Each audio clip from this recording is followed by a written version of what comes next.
लोकी versus Superman. अब अगर हम सुपरमैन को डीसी यूनिवर्स का सबसे पावरफुल कैरेक्टर बोले तो गलत नहीं होगा, क्योंकि फर्स्ट ऑफ ऑल ये क्रिप्टोनियन है जो यूनिवर्स की सबसे पावरफुल रेस में से एक है। ऊपर से Superman general Zod, justice league, Batman, Steppenwolf और डूम्सडे जैसों से फाइट कर चुका है। वही दूसरी ओर लोकी ने एमसीयू के सबसे पावरफुल सुपर विलन से तो फाइट नहीं की है, लेकिन इसने लूम को डिस्ट्रॉय कर दिया और गॉड ऑफ मल्टीवर्स बन गया। इसलिए आज लोकी सबसे पावरफुल कैरेक्टर में से एक बन चुका है। तो क्या हो अगर ये दोनों फाइट करते हैं? अब देखो, सुपरमैन की स्ट्रेंथ अच्छी है और वो बहुत ज्यादा फास्ट मूव करता है, पर जब लोकी ऑरा में चल रहा था तब उसकी एज इन्फिनिट लेवल पर बढ़ गई थी और एसगार्डियन जितने ओल्ड होते हैं वो उतने पावरफुल बनते चले जाते हैं। इसलिए ऐसा हो सकता है कि आज के डेट में लोकी की स्ट्रेंथ लेवल सुपरमैन से बहुत ज्यादा हाई लेवल पर हो। वैसे भी मल्टीवर्स की सारी टाइमलाइंस को पकड़ के बैठना कोई बच्चों का खेल नहीं है, पर जब ये दोनों फाइट करेंगे तब सुपरमैन की स्पीड एक बहुत बड़ी प्रॉब्लम बन सकती है। सुपरमैन इतना फास्ट है कि उसके लिए टाइम ऑलमोस्ट रुक जाता है, लेकिन गॉड ऑफ मल्टीवर्स टाइम को रोक सकता है। लोकी सुपरमैन को एक ही जगह पर रोक देगा, जिसके बाद सुपरमैन कुछ भी नहीं कर पाएगा और सुपरमैन पर सिर्फ अर्थ की वेपन्स काम नहीं करते हैं। बट लोकी किसी भी एसगार्डियन वेपन का यूज करके सुपरमैन को बैडली इंजर्ड कर सकता है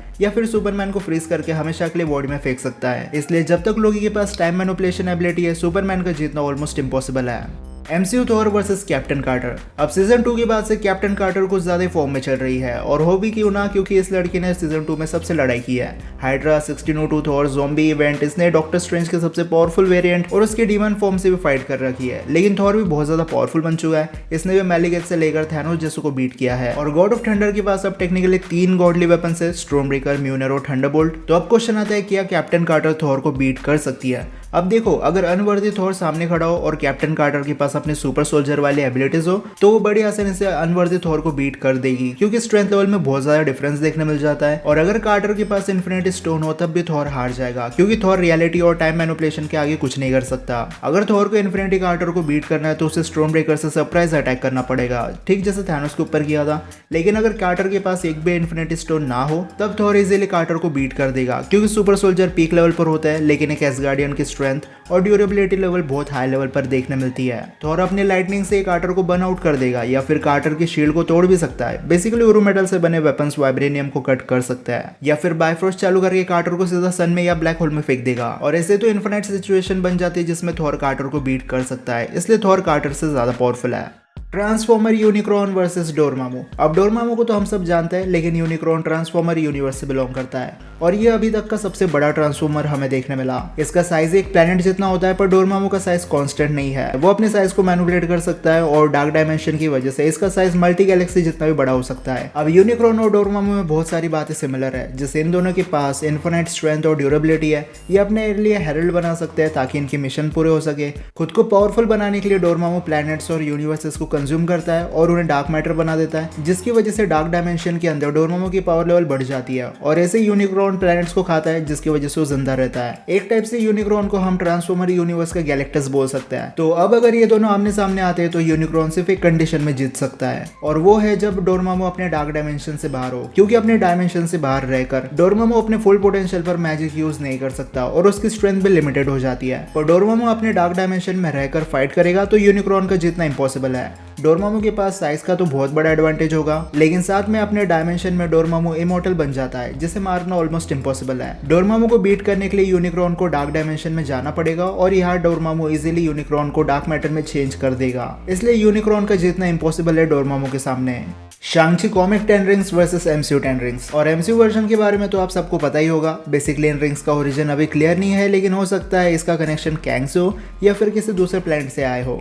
लेकिन ये रिंग्स अपने यूजर को एनहांस स्ट्रेंथ देने के साथ वर्चुअली इमॉर्टल बना देती है। मतलब 10 रिंग यूजर बूढ़ा होकर तो कभी नहीं मरेगा। फिर ये रिंग्स अपने यूजर के हिसाब से कलर भी चेंज कर देती है। मैंड्रिन ने तो कई सारे किंगडम्स को बर्बाद कर दिया सिर्फ रिंग से, और शांग-ची ने तो ड्वेलर इन द डार्कनेस को ही मार दिया।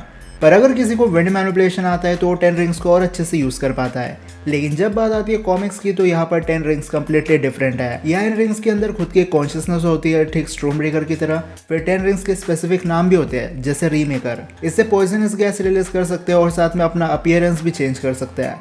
इन्फ्लुएंस रिंग से इलेक्ट्रॉन और न्यूट्रॉन बीम के साथ सोनिक बीम प्रोड्यूस कर सकता है। स्पिन रिंग से हवा को मैनिपुलेट कर सकता है और इस हवा को मैंटेन वेपन के तौर पे भी यूज करता था। स्पेक्ट्रल रिंग से खुद को इनविजिबल बना सकता है और साथ में ऐसी बीम रिलीज कर सकता है जिससे एटम्स और मॉलिक्यूल्स तक को ब्रेक किया जा सकता है। नाइट ब्रिंगर रिंग से मैंटेन एक स्पेसिफिक एरिया को कंप्लीटली डार्कनेस में बदल सकता है और डार्क एनर्जीज को भी मैनिपुलेट कर देता है। डायमोनिक रिंग से मैंटेन ग्रेविटी को अपनी मर्जी से चेंज कर सकता है और टेलीकिनेसिस जैसी एबिलिटी भी इस रिंग के अंदर देखने मिल जाती है। इनकैंडेसेंस रिंग से यूजर को फायर बेस्ड पावर मिलती है। जीरो रिंग से आइस को मैनिपुलेट कर सकते हैं। लायर रिंग से मैंटेन दूसरों के माइंड को कंट्रोल कर सकता है और साथ में उसे इल्यूजन भी दिखा सकता है। और लाइटनिंग अपने नाम की तरह बिजली को कंट्रोल करने में काम आती है। लेकिन जब बात आती है कौन सी रिंग ज्यादा पावरफुल है तो वो कॉमिक्स वाले 10 रिंग्स है, क्योंकि इन रिंग्स के अंदर ज्यादा एबिलिटीज है और इन्हें बहुत बड़े स्केल पर यूज किया जा सकता है। क्या हो अगर डेडपूल को एसिड में डाल दे? बेसिकली डेडपूल का चैप्टर वही खत्म हो जाएगा। वैसे तो डेडपूल की बॉडी को कंप्लीटली डिस्ट्रॉय करना बहुत मुश्किल काम है, लेकिन इम्पॉसिबल नहीं है। कॉमिक्स में 2-3 बार डेडपूल को एसिड में डाला गया है और फिर पता चलता है कि डेडपूल मारा जा चुका है। स्ट्रॉन्ग एसिड से डेडपूल के सारे बॉडी सेल्स मेल्ट हो जाते हैं, जिसकी वजह से वो फिर से खुद को रीजनरेट नहीं कर सकता। कॉमिक्स में टास्क मास्टर और ड्रैकुला ने ऐसा करके डेडपूल को खत्म किया है। इन्फिनिटी स्टोन वर्सेस आर्शम द जज। अब आर्शम और जितने भी सेलेस्टियल होते हैं ये सब यूनिवर्स के मोस्ट पावरफुल बींग्स में से एक है। इनफैक्ट अगर सेलेस्टियल ना हो तो यूनिवर्सेस में गैलेक्सी नहीं बनने वाली और हमें कई सारे एलियन रेस देखने नहीं मिलेगी। अब सेलेस्टियल के पास बहुत सी पावर्स होती है, जैसे size manipulation, cosmic powers, Galaxy creation and destruction, और जब ये टेलीपोर्ट होते हैं तब वहां पर ब्लैक होल भी बन जाता है। लेकिन जब बात आती है इन्फिनिटी स्टोन की तो ये एक ओवरपावर्ड वेपन है। रियलिटी स्टोन से सेलेस्टियल की रियलिटी को चेंज किया जा सकता है या फिर टाइम मैनिपुलेशन से सेलेस्टियल का एग्जिस्टेंस भी मिटा सकता है। Basically celestial multi Galaxy level being होता है, जबकि इन्फिनिटी स्टोन्स यूनिवर्सल स्केल पर यूज किए जा सकता है। इसलिए अगर कोई स्नैप करता है तो सेलेस्टियल को भी धूल बना सकता है। इसलिए इन्फिनिटी स्टोन ज्यादा पावरफुल है। क्या हो अगर थॉर डार्क होल्ड पढ़ ले? अब जो भी मैजिक यूजर डार्क होल्ड पढ़ता है वो और पावरफुल बन जाता है, जैसे आगाथा हार्कनेस, डॉक्टर स्ट्रेंज और स्कारलेट विच। बस जो डार्क होल्ड पढ़ रहा है उसे मैजिक की बेसिक नॉलेज होनी चाहिए। जिससे मैजिक नहीं आता अगर वो डार्क होल्ड पढ़ भी ले तो वो यूज कहाँ पर करेगा। पर लव एंड थंडर में हमने देखा है कि थॉर को बेसिक लेवल का मैजिक आता है। अब अगर थॉर डार्क होल्ड पढ़ लेता है तो वो स्कारलेट विच जैसे रियलिटी को तो मैनिपुलेट नहीं कर पाएगा, लेकिन उसका माइंड करप्ट हो जाएगा। अब ऐसा होने से थॉर बहुत कुछ कर सकता है, जैसे 9 रियल्म्स को कॉन्कर करने की सोचने लगेगा या फिर कैसे भी करके जेन फोस्टर को फिर से जिंदा करने के प्लानिंग में लग जाएगा। ओवरऑल डार्क होल्ड से थॉर मैजिक यूज करे या ना करे, लेकिन वो पूरी तरीके से करप्ट हो जाएगा। बहुत ज्यादा पॉसिबिलिटी है कि वो म्यूनियर के लिए भी अनवर्दी बन जाए। अगर ओडिन एंड गेम के फाइनल बैटल में होता तो क्या होता? अब हम सब ऐसा मान लेते हैं कि ओडिन की डेथ नहीं हुई है, वो बस कहीं आराम कर रहा था। लेकिन जब एवेंजर्स HQ में स्नैप होगा तब ओडिन इस एनर्जी को सेंस कर लेगा और जब सारे एवेंजर्स असेंबल हो गए तब ओडिन भी बायफ्रोस्ट की मदद से वहां पर आ जाएगा और ओडिन के साथ होगी उसकी एसगार्डियन आर्मी। अब क्योंकि ओडिन यहाँ पर सबसे सुपीरियर है, इसलिए एवेंजर्स और एसगार्डियंस को ओडिन कमांड देगा, ना कि कैप्टन अमेरिका।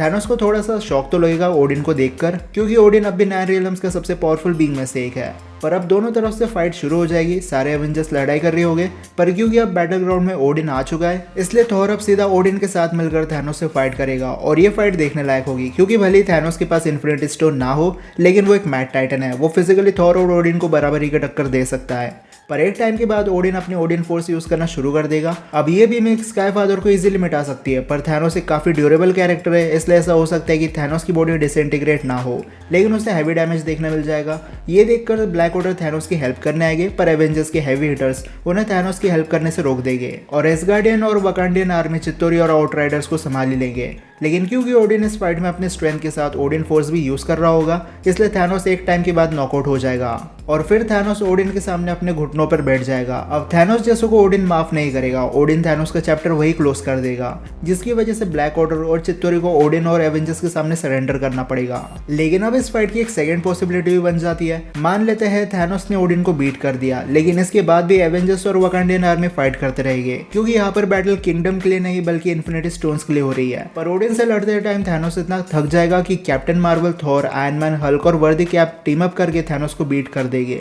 इसलिए फर्क नहीं पड़ता ओडिन थैनोस के अगेंस्ट हार जाता है या जीत जाए, आखिर में थैनोस को ही हार देखने मिलेगी। कैन अनवर्दी पर्सन लिफ्ट म्यूनर इन स्पेस? एक इवेंट में थॉर और रेड हल्क लड़ाई कर रहे होते हैं और इस समय पर रेड हल्क के हाथों म्यूनर लग जाता है जो स्पेस में होता है, और गेस व्हाट, रेड हल्क म्यूनर को पकड़ के थॉर के मुंह पे दे मारता है। बेसिकली स्पेस में अनवर्दी बींग्स भी म्यूनर को वेपन की तरह यूज कर सकते हैं, बट ऐसा करने से उन्हें थॉर की पावर्स नहीं मिलेगी और ना ही वो गॉड ऑफ थंडर बन जाएंगे।